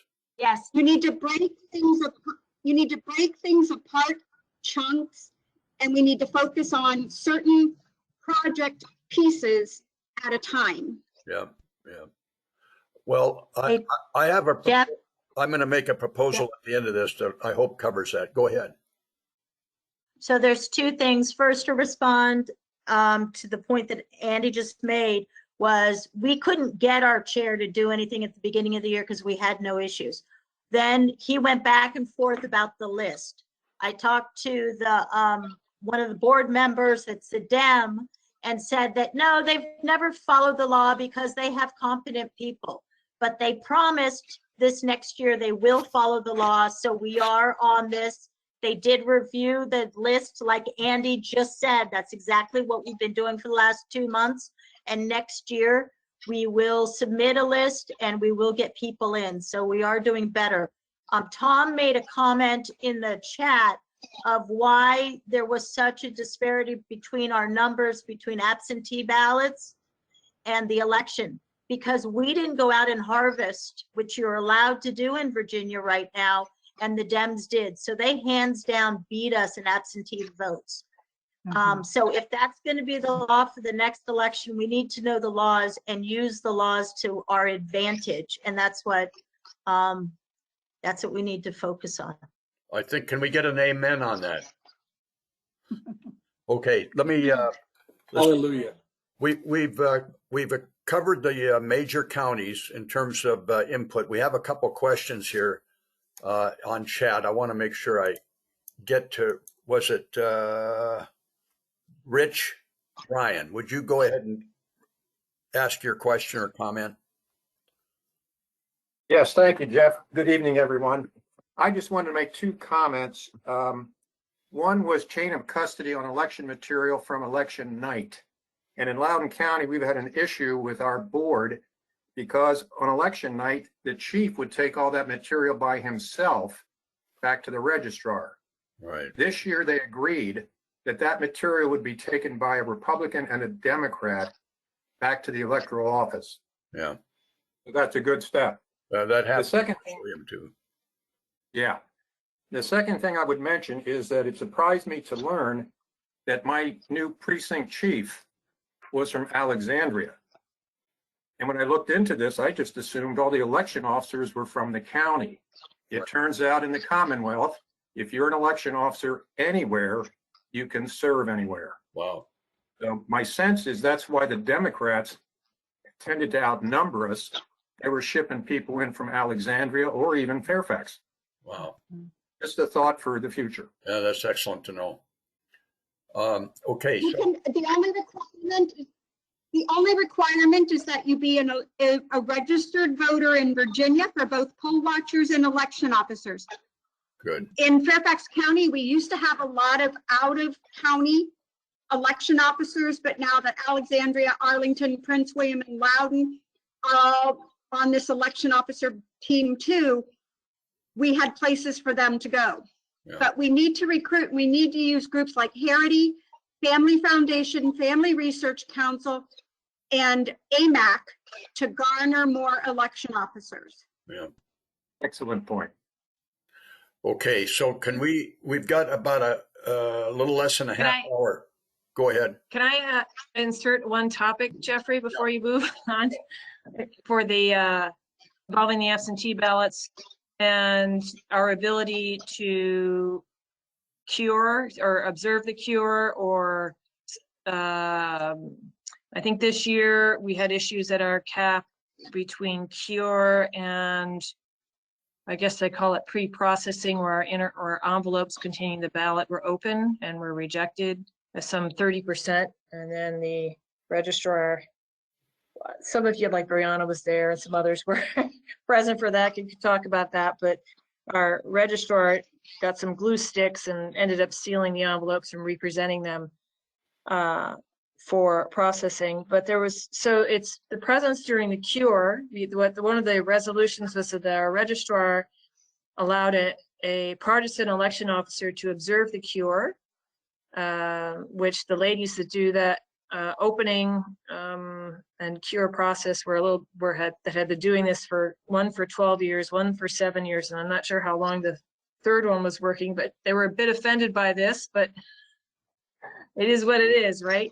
Yeah. That they could be observed by a partisan officer. So I think that's something that we might want to continue in the future. And then also Tony Gouffre made an interesting point that maybe you could refine, Tony, is that when we get to the cap, with quote unquote cap, and observe that, the officers are not, like, those ballots are already checked in. In other words, it's more of a clerical event, Tony? That's what you were pointing out? Where's Tony? You remember? Yeah. I'm sorry, yeah, Tony Gouffre. Been an interesting discussion about this. There's a couple of things I've noticed, but what you're referring to, I believe that the Central Absentee Precinct that was doing pre-processing after the closing of the early voting portion, I really believe that they failed to check in voters as they cast ballots for the entire day. And the only way to find that out is to look at their log papers and to find out, how many ballots were cast that day at the cap versus how many were checked in. And my concern was, and I brought it up to the office staff person that was there, and she told me, to answer my question, that no, they weren't checking any voters in. Okay, and I thought it was kind of strange because when somebody casts a ballot, that's when they get checked in. So then I mentioned to Eric Olson, he says, "Oh, sure, we're checking them in." And the next day, the staff person came back to me and said that she had misunderstood my question. And so I don't have any concrete evidence at this point in time. I'm hoping to get it, Do you know which there to find out if that actually happened? But there were several things going on, and one of the things was that little police sign there, that or police tape saying crime scene on the other side where the observers were. That during my tenure when I was on the electoral board, the chief officers and the officers of election, including CAP, were supposed to give observers they should be able to stand right behind the chair and watch them do what they're doing. Yeah. And they should be able to read the numbers on the machine. Now, when I asked for reading numbers on the machine at that cap, she told me, no, I'm not allowed to come behind the tape, which means I can't observe. So I have my real issue coming out of this thing is that's one of them. But I think that the biggest is that they did not allow us to, did not afford us the law that backs authorized representatives from observing and by seeing and hearing what's going on. Yeah. So that's going to have to change next board for Prince William County. I don't know how it is in other places, but they've got to give us access. They got to give observers access, or they're just going to raise suspicions of wrongdoing more than they should be. But I think most of these officers are honest people, so I don't really have too much heartburn. But some of the processes need to be opened up a little more to our observers. Amen. Hey, Tony, this is John LaRoe. Can I ask you a couple of follow-up questions on that? Sure. Yeah. So your comment as to the precinct where they said they weren't checking them in, and then the next day they said, "Oh, we had that wrong." Do you remember the precinct name and kind of the roundabout dates as to when that was? The cap precinct. Say that again. Central absentee. Okay. Precinct. It was Prince William County Central Absentee. Right. That was their pre-processing after the early voting, and other absentee ballots have been pre-processed. Do you remember around about the date? I can figure it out. I mean, I don't know it right now, but it was the first day I was there. It was the first day they were doing the central absentee precinct. Election day. Yeah, it was election day. I think it's probably Wednesday. It was, yeah, November 8th. That was, as I recall. Right? Okay, right? It was Right? Pretty sure it was Wednesday. Oh, okay. It was election day, I believe. Right. So the question was, they're being checked in and then they're not being run through the scanner until a later date. And that was one comment, but then that may have gotten clarified. No, they did 75. Each of the tables got 75 ballots to pre-process, and when they had them all pre-processed, and they had the 75 ballots sitting there, they'd scan them through at that point in time, and it scanned 75, and it was pretty interesting too. The first time they attempted it, they had to start the scanning process over three times. The third time was a charm. The second 75 ballots that were scanned, that took two tries to get it to work. So that was kind of interesting. But they got to count, so they're happy. Okay, thank you. Let me. Tony's saying that he, was totally had to stay in a certain place and poll watchers, and he told them, the law says you're supposed to see and hear as a poll watcher or authorized observer. And I think it may encourage our poll watchers to call the hotline more, because when us against the chief or us against the one, as a poll watcher. Yep. Shelley, you're breaking up, Shelley. Okay, I wanted to comment about him being a poll watcher and confirming, yes, the law says you should be able to see and hear. But when there's a controversy with the chief or somebody in the office about you being able to see and hear as a poll watcher, I think we need to encourage our poll watchers to call the hotlines more, because then they get a lawyer on the phone, and the lawyer can either give them, boldness and courage in the law to stand firm, or the lawyer can get on the phone with the election official and let them know that the poll watcher is supposed to be able to see and hear. So I think our poll watchers should call more. I know that's something I've observed in Loudoun is they'll write things down or tell us something, and if they had called at the time, the hotline number, they might have had more influence or more success than telling us after the fact. So I think generally we should, embolden the poll watchers to contact the hotlines more. Yeah. We did contact the hotline. There were times when they were working, but we had a cap pulled in on a Sunday, called the night before, and then they brought up 2,525 ballots, and we didn't even know what was going on, pulled some observers to attend, and there was no legal hotline available. So it's not perfect, but it is what it is. I mean, we try to do the best we can. Can I make a point here? So with the the poll watcher forms and everything, the whole idea behind that is that we can get immediate. So if the person wants to go, type into the form and they say this issue is happening right now, they can hit send. That can go to Shelley. It can automatically be sent to the RPV hotline. And there were a couple of times where the RPV hotline immediately responded to that person and was able to get them on the phone and say, here's what's going on, right? So that is one of the things that we want to try and automate. We want to make it easier for people to kind of hit one button and send it off to everybody who needs it, right?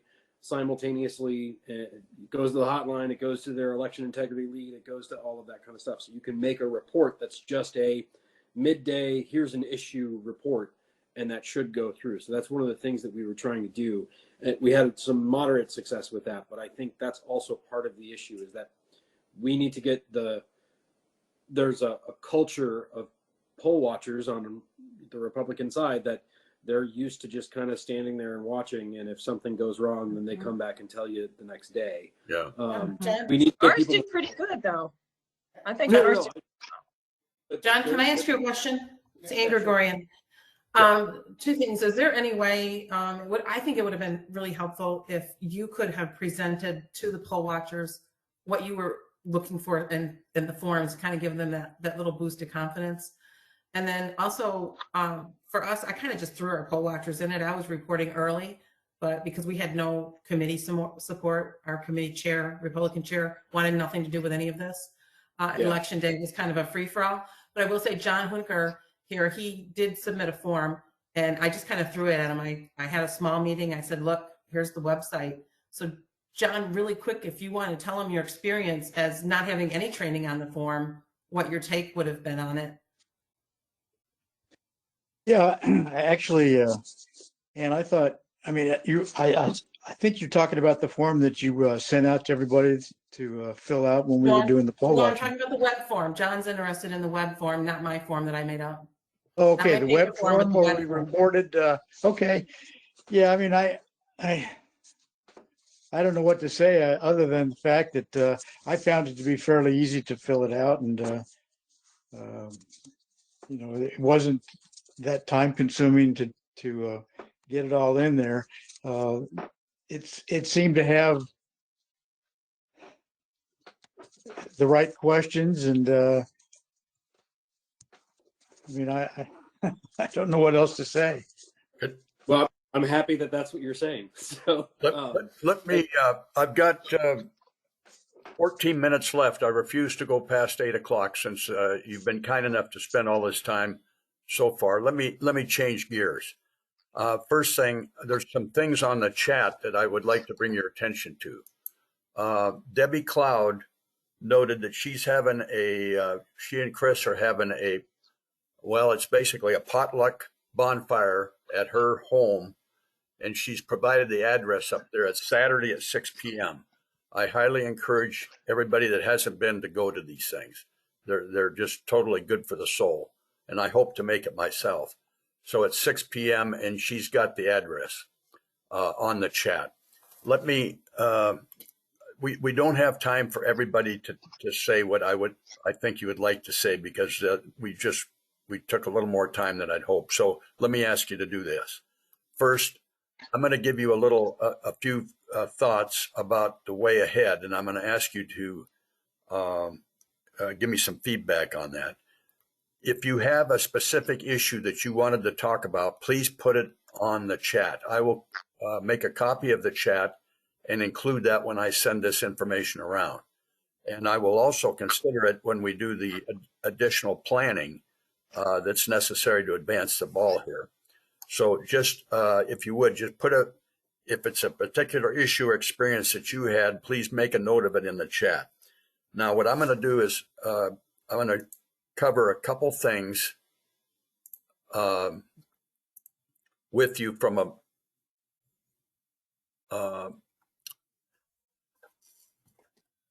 my perspective.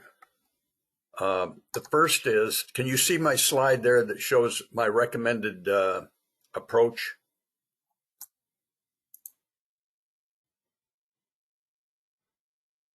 Can you guys see? Yes.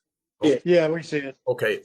So I told you I was going to ask those questions, but let me just cut to the chase. I'm going to propose that we have a monthly meeting and that we rotate that meeting between counties. And if Andy and Christine would agree, I'd propose that you guys host the first because you're the largest county and you've got a tremendous amount of experience and wealth of information that I think we'd all benefit from. But the purpose of this meeting is to have a hybrid in-person meeting and an online meeting for those that can't make it. I'm going to volunteer to coordinate this for our group. I will be using Evite and I like using GoToMeeting because it's not run by the CCP. So I'll continue to use my GoToMeeting and I'll make that available to anybody that wants to run a election integrity meeting offline. So basically, I also. The only thing, Jeff. Yeah.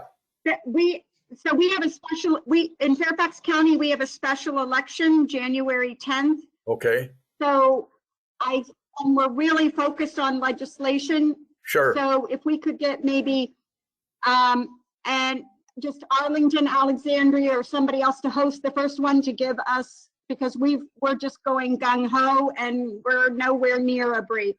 No, I understand that, and that makes perfect sense.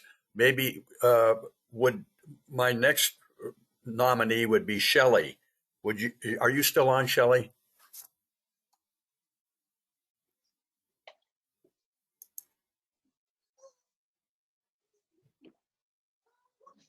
She left. Okay. Jeff. Okay. So we can work this out. I will work with Elizabeth, Shelley, Andy, and Laird to come up with a sequence if you guys agree to do this.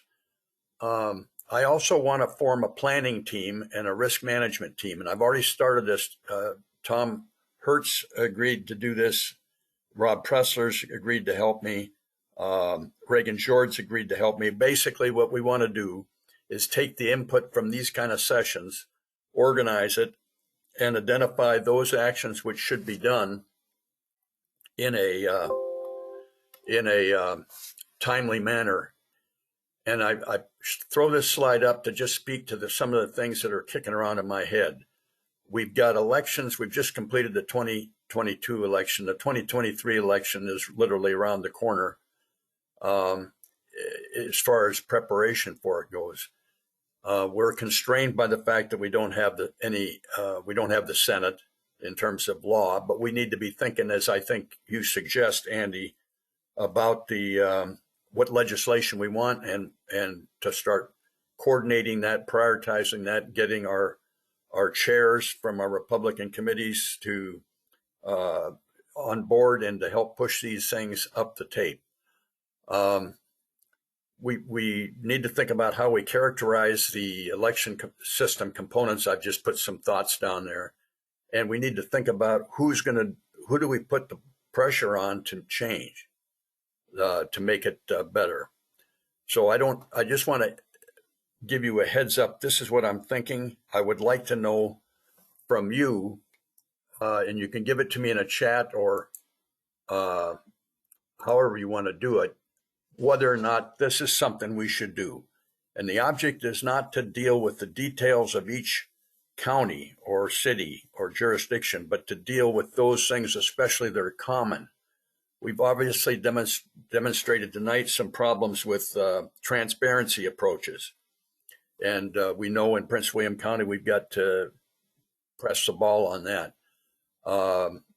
And election integrity balance, the balance of election officers. There's a number of things that can be done locally. And then there's a number of things that have to be done with Richmond. So what do you think? Is this something that we should do? And if you do agree to do it, then I'm going to basically set one of these things up for about a month from now to do a similar drill, but we'll have it in a location where we can meet together and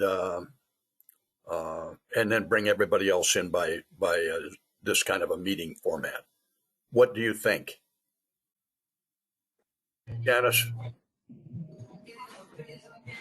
I would love to do something like that. It occurs to me that a venue we might be able to use is the one for VA 10 over at 20,098, where the folks from Loudoun County have been holding their election integrity meetings monthly. Yeah, the congressional district office. So we've got a number of different options in terms of venues and so forth. If I can just get, if you guys give me a thumbs up that it's something that you think we should pursue, then I will start coordinating it. And I'm going to really rely on the leadership of the election integrity teams. But we've got others that are outside the election integrity business that are jumping through their butts trying to do things as well. I mean, John LaRoe is an example. Thomas Kaspernick's an example. So, and everybody's got a little piece of the fight. And I really hope we can cooperate and graduate and basically help the Republican side of the equation to strengthen and put more heat on where we can in Richmond and in our local jurisdictions. So with that said, I got 5 minutes. Anybody's got any comments or advice on whether or not that makes any sense? Thank you for the compliment, but I don't deserve it. I'm Janice. Hi. Hello, everyone. I'm Janice. I have a very small piece of the fight, but I've been listening to a lot of you for many months or maybe about a year in the game. And just as a lay person, you and what I experienced even going to the registrar, has been highlighted here with all of your efforts. Kudos to everyone sitting here. I think that it's been we've done an overwhelming job, but just as a person who's just a lay person, just a common regular voter, in observing what's gone on in this past election, you've hit on every point that I've seen, even from my armchair at home, you know what I mean? And in participating in a way of just a lay person.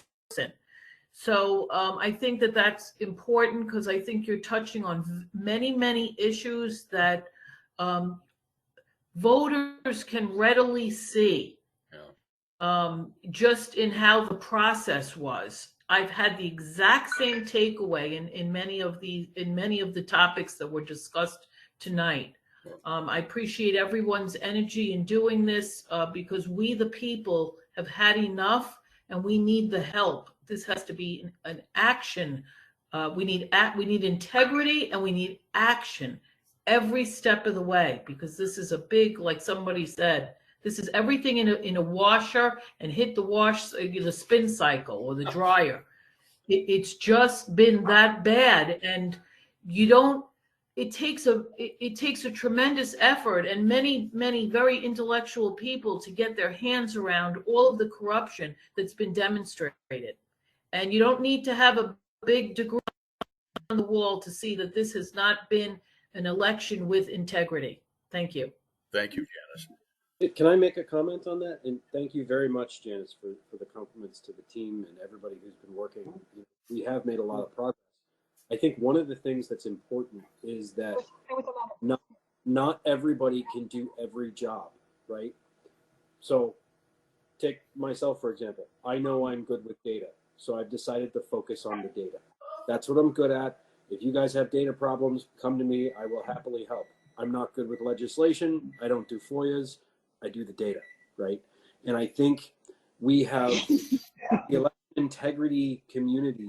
We have had a whole people that have been trying to do everything and they've gotten swamped and they end up thinking that, oh, it's just too much. I just can't do it.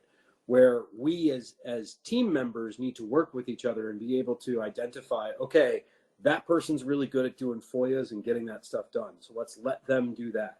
And that person's really good with data. So let's let them do that. And I think there's a level of, we need to have some of our teams actually specialize and they need to become experts at specific aspects. And then they can work with the other teams that are experts in other aspects. We can't have every team trying to do everything. Yeah. And that's just my thought on that. So Right, and that's why I stay in the game, because I might not have the same type of knowledge, but I want my vote to count.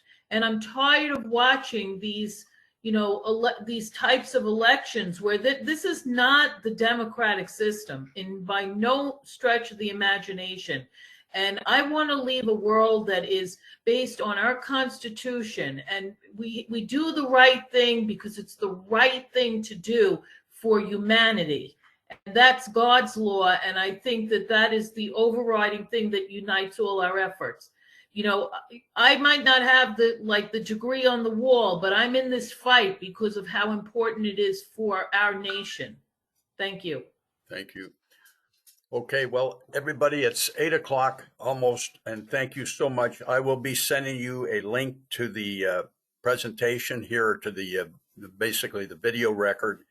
I will be putting some notes together, which I'll include, and I will probably include in those notes the information from the chat. I may just call out the stuff that is most useful. But, so thank you very much. I'm going to sign off.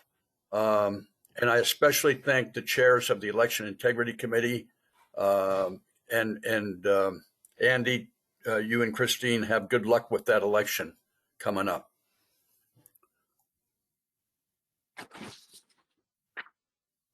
Thank you, Jeff, for putting this together. Yep. Thank you, Jeff. My pleasure. Thank you very much, Jeff. You betcha. I'm going to eat now. Okay. Good night. Thank you. Thank you all.